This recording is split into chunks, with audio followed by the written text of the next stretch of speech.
programa, Marilu Cabanhas. Bom dia, Marilu. Olá, Glauco, bom dia. Bom dia a quem está acompanhando aqui o Jornal Brasil Atual. E hoje, no Dia Internacional dos Direitos Humanos, vamos falar sobre o direito à educação dos encarcerados, com recorte da remissão da pena por intermédio da leitura. A gente convidou para falar sobre esse assunto a Janine Duran, ela que é educadora, especialista em políticas públicas, idealizadora e articuladora do Remissão em Rede e mediadores de clubes de leitura em penitenciárias, integram o grupo de trabalho e educação nas prisões. Olá, Janine, prazer em recebê-la, bom dia. Bom dia, Marilu. Prazer todo meu. Muito bom estar aqui. Janine, muito bem. Janine, vamos falar inicialmente como é que se deu aí a sua paixão, né, pelo clube de leitura. Você estava ouvindo e vendo também algumas lives suas e você fala que o clube de leitura é como se fosse uma religião, não é isso? Inclusive aí com o verbo religar. Queria que você contasse um pouquinho como é que se deu esse amor. Bom, um amor pelos livros eu carrego, trago, né, desde pequena, por ter tido acesso, né, à literatura, ter biblioteca em casa, e sempre que a gente gosta de alguma coisa, a gente quer compartilhar. Então, em 2009, eu comecei a fazer projetos de formação de leitores. Em 2010, surgiu essa ideia de que se a gente tivesse um clube de leitura por mês, o brasileiro passaria, né, pensando nos índices que a gente tem a partir do INAF, do Retratos da Leitura, em vez de ler 0 ponto alguma coisa, né, 0,8, 0,9 de literatura, a gente leria um livro por mês. Então, eu que já trabalhava com cooperativismo, com projetos horizontalizados, fui convidada a implementar, porque tinha que juntar, né, esse lugar de paixão pelos livros com um circo, né, com pessoas organizadas horizontalmente. E aí, em 2010, esse programa de clube de leitura foi surgindo, se compondo, e a gente foi organizando clubes de leitura, enfim, em muitas cidades do Brasil, até chegar nas penitenciárias. Exato. Agora, isso começou lá ainda quando você era criança, adolescente, é isso? Começou a paixão, né, de emprestar os livros, de querer que os amigos lessem a mesma coisa que eu li, porque a riqueza que a gente acessa quando a gente lê um livro, né, a interpretação do mundo, o imaginário, a capacidade de sonho, ela é muito interessante individualmente, mas eu sempre tive esse desejo de escutar o que o outro havia entendido desse livro, o que, que tinha ficado para ele, né, qual que era o atravessamento daquela pessoa. Então, desde pequena, desde a minha adolescência, eu fazia esse experimento com os amigos, fui estudar educação, né? Sempre me interessei muito por uma educação mais libertária, mais dialógica, muito questionando os modelos que a gente tem, né, hierárquicos, que não permitem a ampliação do conhecimento, mas encaixotam, né, em matérias, em quadrados, e fui estudar educação, e aí, num dado momento, eu encontrei, então, uma possibilidade de juntar esse lugar da educação, esse lugar de gostar de gente, com a literatura também. Muito bem, agora vamos falar dessa experiência, né, de projetos de formação de leitores nos presídios, né? Enfim, como é que se deu também essa implementação desses projetos? E queria que você falasse dessa experiência. Claro. Em 2011, eu já tinha implementado cerca de 20 clubes de leitura em livrarias, espaços culturais, então a gente percebeu que realmente as pessoas se interessavam tanto em ler como compartilhar suas leituras. E aí nós pensamos como seria interessante a gente levar a literatura, o acesso ao direito à literatura às pessoas privadas de liberdade. Então, eu fiquei 4 anos mediando um clube de leitura dentro da Penitenciária Feminina de Santana. Nesse meio tempo, em 2013, surgiu uma recomendação do CNJ, porque até então a gente tinha a remissão de pena pelo trabalho e pela educação, mas a leitura não fazia parte dessa proposta de desencarceramento, né? A gente enxerga os clubes de leitura como uma possibilidade de formação de leitores, mas também como uma possibilidade de desencarceramento quando a gente fala de remissão, né? Um desencarceramento que se dá de uma forma muito qualificada, né? Eu acho que um clube de leitura, ou a remissão pela leitura e pela educação, ela é muito mais transformadora do que pelo trabalho que, em geral, dentro dos presídios é um trabalho mecânico, automatizado, né, que não envolve elaboração. Então, em 2013 veio essa recomendação ainda do CNJ e eu organizei um projeto em 8 penitenciárias, porque já tinha resultados muito efetivos do clube de leitura, né? Então, mulheres que saíram, foram fazer faculdade, que ampliaram seus olhares, né? Que se permitiram sonhar com novas possibilidades, que se permitiram se pensar em outras situações que não a anterior, né, quando entraram no cárcere. E aí, então, nós ampliamos, e em 2016 a gente começou a pensar esse programa que chama Remissão em Rede, né, que tem parceria com editoras, com um grupo de voluntárias de 70 mulheres, e nós fazemos, então, a partir de 2018, nós começamos essa parceria com 10 penitenciárias do estado de São Paulo. Agora, eu imagino o quão rica é essa experiência para você, não é isso, Janine? Em relação a esse contato com essas mulheres nas penitenciárias, eu sei que tem algumas histórias realmente bastante emocionantes, né, nessa trajetória. Eu queria que você destacasse algumas delas para a gente aqui compartilhar. É muito forte, eu acho que uma experiência que eu recomendo para as pessoas, né, quando a gente pensa hoje nos direitos humanos e nessa questão da humanidade, quando a gente transita entre universos, né? Então, eu, do meu lugar de privilégio, tenho a literatura como algo absolutamente precioso e quero compartilhar. E quando eu entro no presídio, eu encontro pessoas iguais a mim, né? Pessoas que gostam da beleza, pessoas que gostam de escutar, pessoas que falam, né? E a gente vai entendendo, a partir da literatura, a trajetória das pessoas, né? Quantas armadilhas, quanta falta de acolhimento, quantas violências elas sofreram a partir da leitura dos livros. E quando elas podem se expressar, né, a partir da literatura, ler e reler o seu próprio mundo, ler o seu entorno e perceber, né, fazer uma leitura crítica cidadã dessa sociedade que está posta e analisar a sua trajetória a partir disso é muito rico, né? Então, já aconteceu dentro de uma penitenciária da gente tá lendo um livro que falava de, eu lembro, é Cinderela Chinesa, um livro que a criança ficava num abrigo a vida inteira, né? E uma das detentas falou: nossa, lendo esse livro eu percebi que eu passei a minha vida inteira presa, porque eu não tive pai nem mãe. Eu passei a vida num abrigo, né? Na época chamava orfanato, hoje a gente chama de abrigo, porque as pessoas têm pai e mãe, né? Elas não são órfãs. E eu saí, fiquei um ano solta, vim parar no presídio, estou com uma pena de 20 anos, eu nunca fui livre. Então, quando você olha para essa trajetória e a pessoa consegue avaliar essa trajetória, isso muda muita coisa, né? Muda em mim, que estou ali de cara com a desigualdade, né? Porque eu acho que os presídios, eles são um projeto de Estado, o encarceramento é um lugar muito bem pensado, né? E aí a gente fica organizando o pensamento em relação ao que a gente oferece de educação, de acolhimento, de oportunidades, de igualdade, e o que a gente não oferece para que as pessoas cheguem no cárcere. Então, são muitas histórias, ou quando a gente leu Eles Eram Muitos Cavalos, do Luiz Rufato, que era uma pessoa que esperava um telefonema, que ela queria ter um emprego, e uma das mulheres falou: nossa, essa pessoa sou eu. Então, quando a literatura também gera identificação, quando ela percebe que ela está ali, que a vida dela também foi retratada num livro de literatura, ela vai conseguir fazer, né, as suas conexões e repensar a sua vida.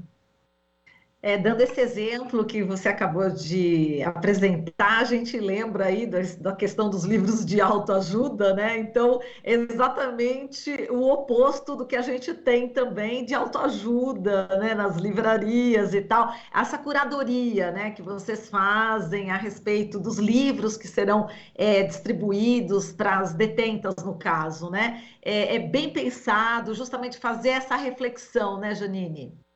Exatamente, a gente não critica quem quer ler um livro de autoajuda, quem quer ler qualquer livro. Eu acho que as pessoas têm que ser livres para escolher, mas o livro de autoajuda geralmente te deixa no mesmo lugar, né, e te dá soluções fáceis que, em geral, não funcionam.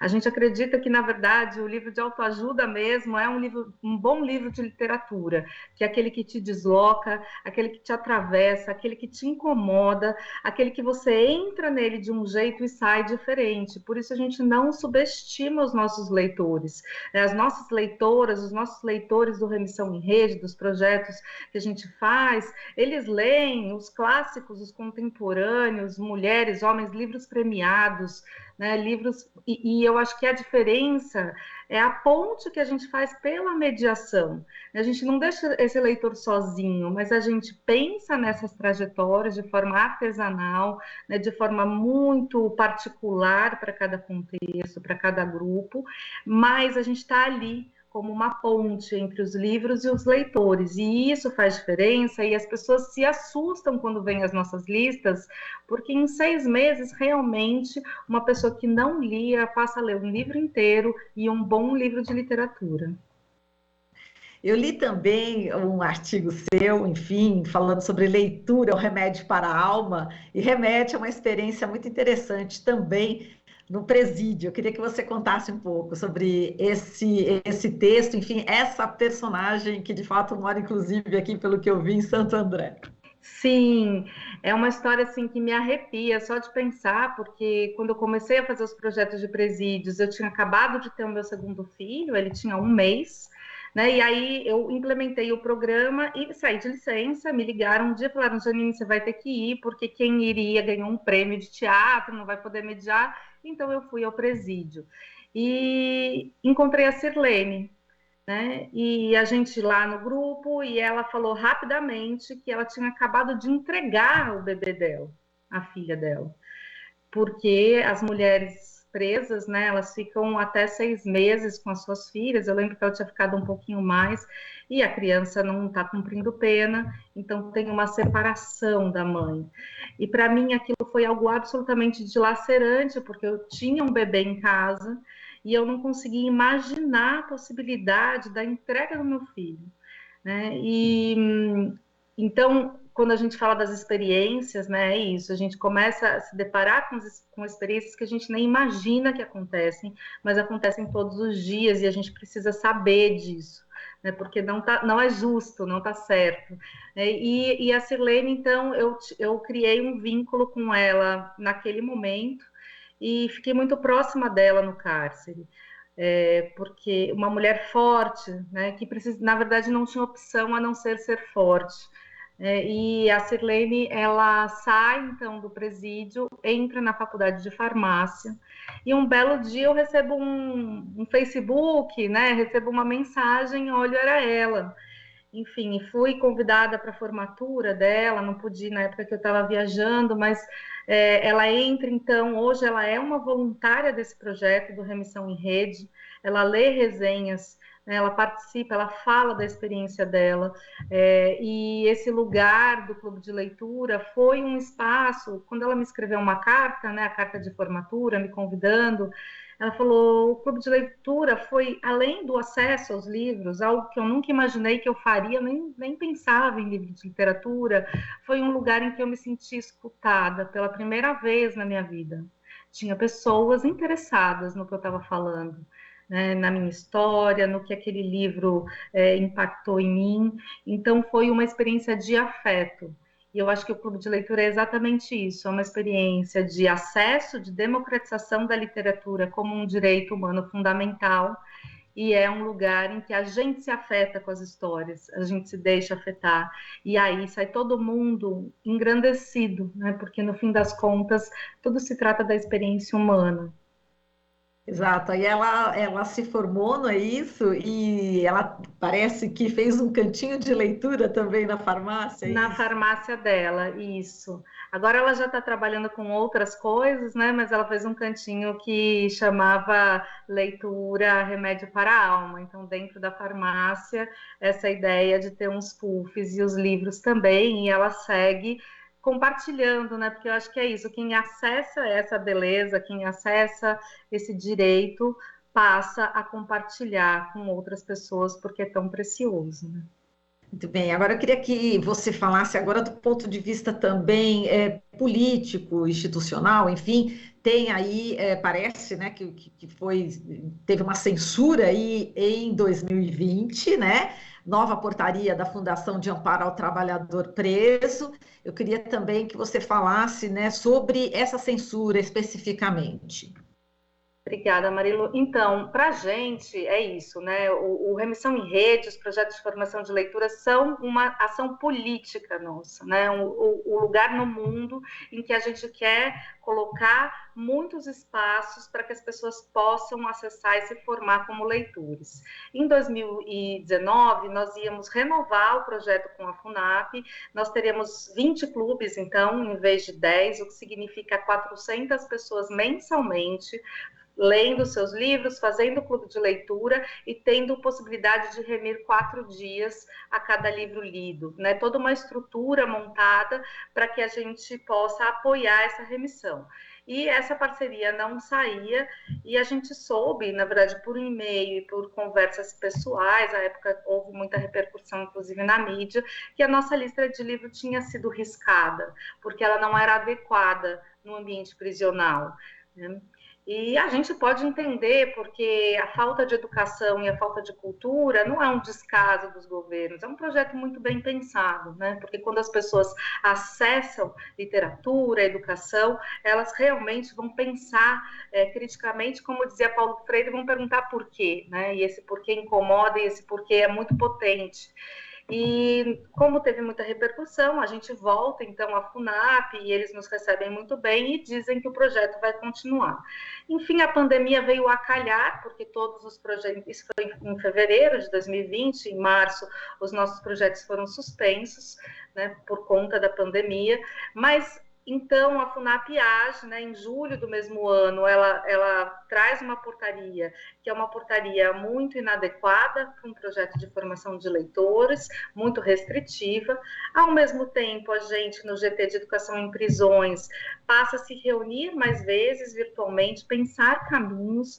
O CNJ começa a pensar, então, antes era uma recomendação, né, mas uma resolução para que a remissão de pena pela leitura no Brasil tenha um marco legal mais potente, mais organizado, mais detalhado. Nós, no GT de Educação em Prisões, colaborando para essa reflexão, e nós conseguimos, então, esse marco legal. A FUNAP faz o quê?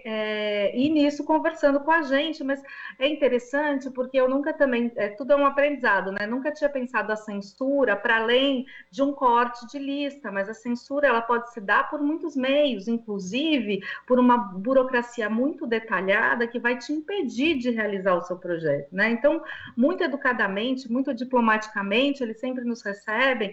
Primeiro que ficou 2 anos para sair esse termo de cooperação. E quando ele sai embasado numa portaria que contraria a resolução do CNJ, porque no CNJ a intenção do pensamento, da remissão, era simplificar. Nós acreditamos que num país que lê tão pouco, você passar um mês com o livro na mão e participar de uma roda de leitura já deveria contar como remissão, né? A presença nos projetos, a presença na biblioteca, assim como acontece com a educação. Isso ainda não é realidade no nosso país, mas quando o relatório do CNJ diz que o preso não precisa fazer uma resenha elaborada, mas pode ser um relatório de leitura a partir dessa conversa, pode ser um poema, pode ser um desenho, um não alfabetizado pode escutar a leitura do livro por um alfabetizado, que acontece muito, eles são muito solidários dentro do cárcere, quem está com o livro muitas vezes lê para aquele companheiro que não é alfabetizado, porque, para quem não sabe, a maior parte da população carcerária não terminou nem o Fundamental 2, né? Como é que você vai exigir uma resenha, primeiro obsoleta, que pede personagens principais, secundários? Então me diz quem é secundário principal nos 100 anos de solidão, por exemplo, né?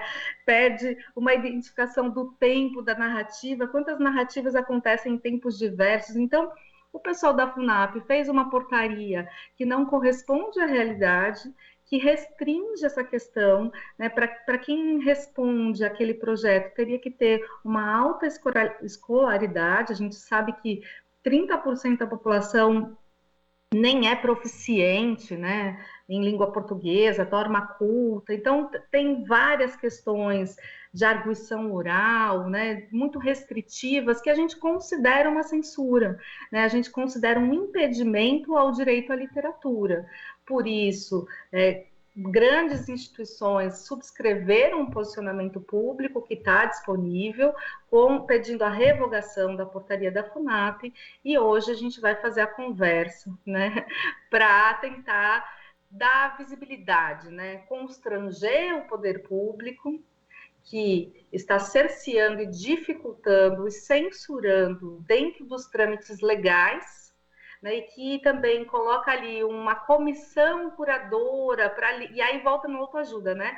Comissão curadora para livros que sejam edificantes, de não violência, né? Então, a gente tem todo esse contexto aqui em São Paulo, onde a gente tem a maior população carcerária do país, e um impedimento ao acesso ao direito à literatura.